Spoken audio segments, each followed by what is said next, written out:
in OZAMIZ City. You're watching One TV News Channel. One TV News Channel. Serving you with information, news, sports, and public affairs. One TV News Channel. One TV News Channel. Serving you with love.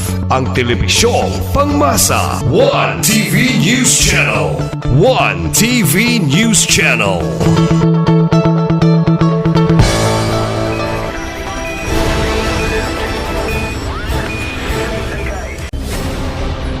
One TV special report.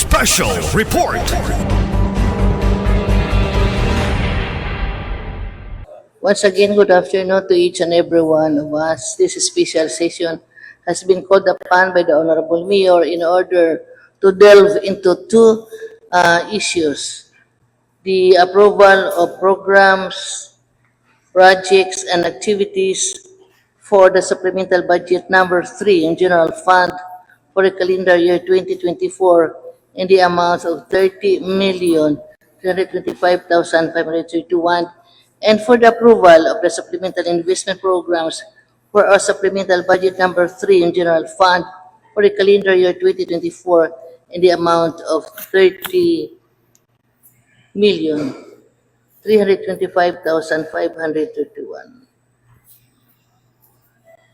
Okay. May I refer this for the proceedings of our session, the Honorable Majority Floor Leader, Honorable Mars Tapaya. Actually, Honorable Chair, there are 5 items in our agenda. All requests of the city mayor, all subject to the written request city mayor of OZAMIZ, which I am going to enumerate.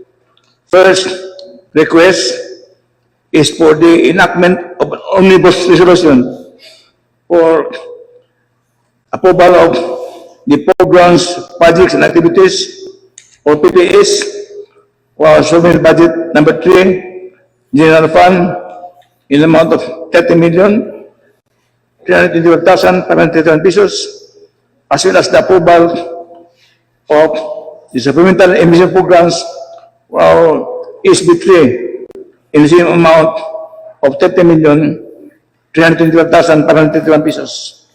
The second request of the Honorable City Mayor is for us to enact a resolution approving the inventory and assessment of the established condition projects under the National Greening Program of the Department of Environment and Natural Resources in situ Tipan, Barangay Simpson Abodo, OZAMIZ City, on 9 to 10 July 2024.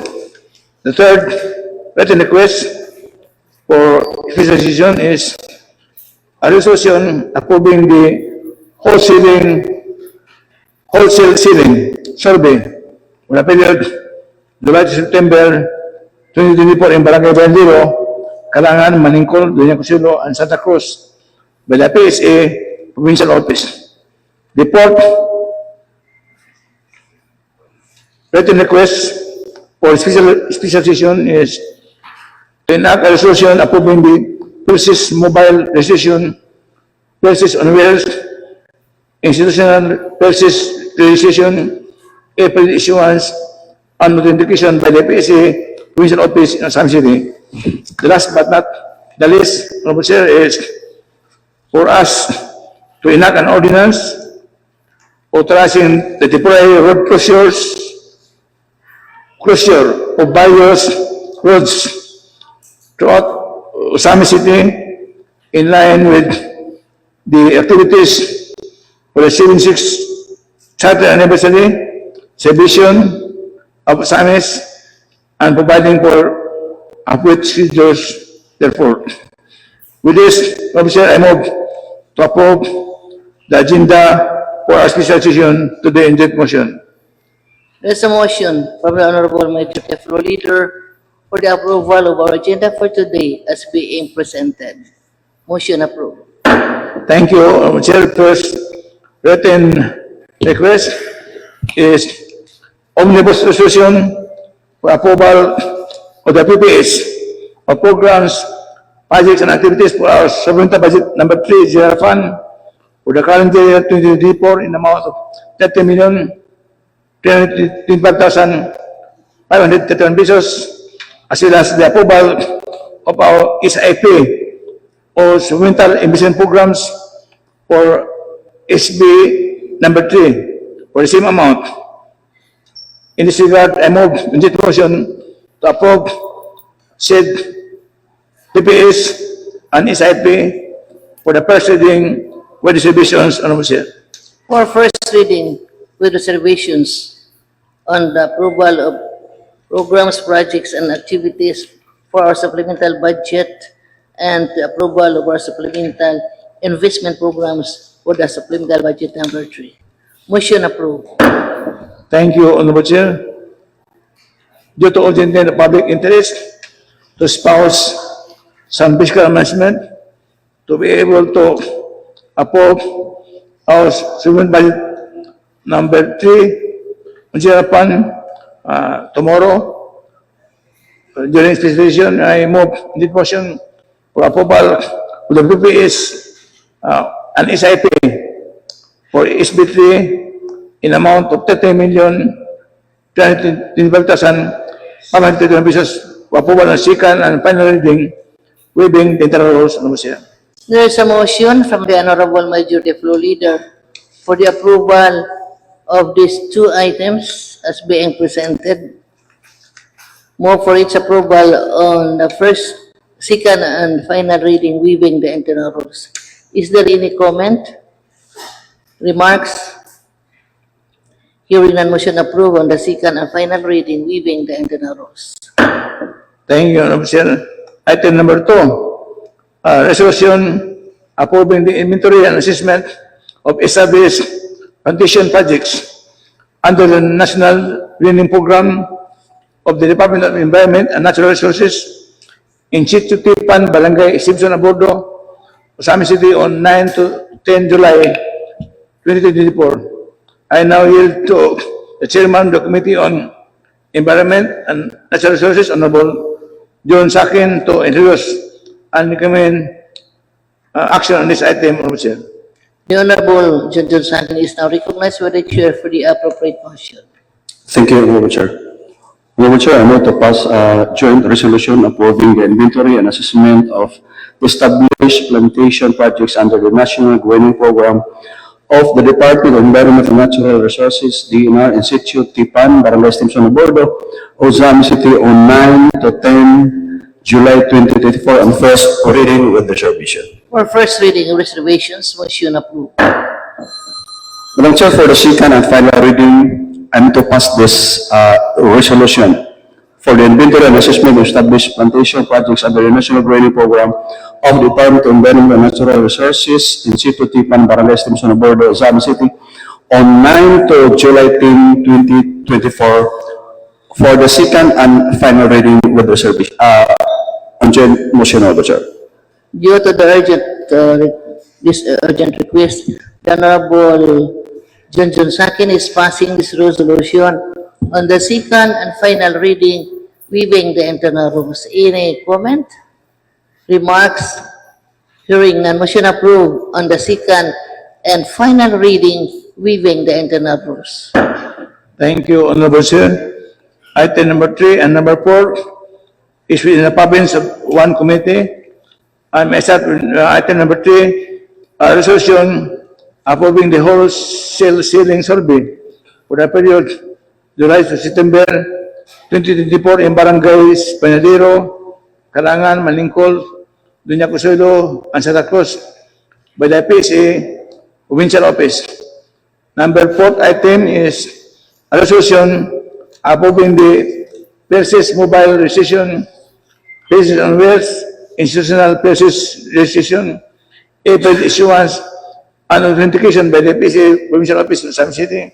The resolutions I yield to the wisdom of Chairman of the Committee on Trade, Commerce, and Industry, Honorable Catherine Silim, to introduce an action on items number 3 and number 4, Honorable Chair. For items number 3 and 4, the Honorable Catherine Lim is now recognized by the Chair for the appropriate motion. Thank you, Madam Chair. On joint motion, I would like to pass a resolution approving the wholesale selling survey for the period July to September 2024 in Barangay Banyadero, Karangan, Maningkol, Doña Consuelo, and Santa Cruz by the PSA Provincial Office. For the fourth item, a resolution approving the PhilSys mobile registration, PhilSys on Wheels, institutional PhilSys registration, e-field issuance and authentication by the PSA Provincial Office in OZAMIZ City for first reading with reservation. For first reading, reservations. Motion approved. Thank you, Madam Chair. Due to its urgency, I would like to pass this item number 3 and 4 for final reading, waiving the internal rules. Second and final reading, waiving the internal rules. Due to the urgency of this request resolution, the Honorable Lim is passing these items 3 and 4 for second and final reading, waiving the internal rules. Any comment, remarks? Hearing none. Motion approved on the second and final reading, waiving the internal rules. Thank you, Honorable Chair. The last but not the least, item number 5, an ordinance authorizing the temporary closure of various roads throughout OZAMIZ City in line with the certain activities of the 76th Saturday anniversary celebrations of OZAMIZ and providing for the appropriate schedules. Therefore, the road closures will be for the OZAMIZ week-in and night cafes, the fun bike, the Miss OZAMIZ Tourism 2024, and the OZAMIZ Half Marathon, and next is the closure of roads for the Palangat Parade, whereby there's street dancing on opposition. In this regard, I yield to the Chairman of the Committee on Public Transportation, Honorable Archie Ramiro, to introduce the recommendation on this ordinance on Chair. The Honorable Romero is now recognized by the Chair for the appropriate motion. Thank you, Madam Chair. Thank you, Majority Floor Leader. Madam Chair, I move to pass an ordinance authorizing the temporary road closure of various roads throughout OZAMIZ City in line with certain activities for the 76th Charter Anniversary celebration of OZAMIZ and providing for appropriate schedules therefore. Passing this for first reading, Madam Chair, with reservation. Move by the Honorable Romero to pass this proposed ordinance on first reading with reservations. Motion approved. Thank you, Madam Chair. Due to its urgency and in omnibus road closure, Madam Chair, and in keeping with the 76th Charter Anniversary celebration in OZAMIZ City smooth traffic flow, Madam Chair, I move to pass this for second and final reading, waiving the internal rules. Due to the urgency of this ordinance, the Honorable Romero is passing this on the second and final reading, waiving the internal rules. Is there any comment or remarks regarding this road closure? Hearing none, motion approved on the second and final reading, waiving the internal rules. Thank you, Honorable Chair. There are no more pending items on my table. After this session, Honorable Chair will have an activity also in session hall for distribution of allowance to CDW, the workers of our Central OZAMIZ.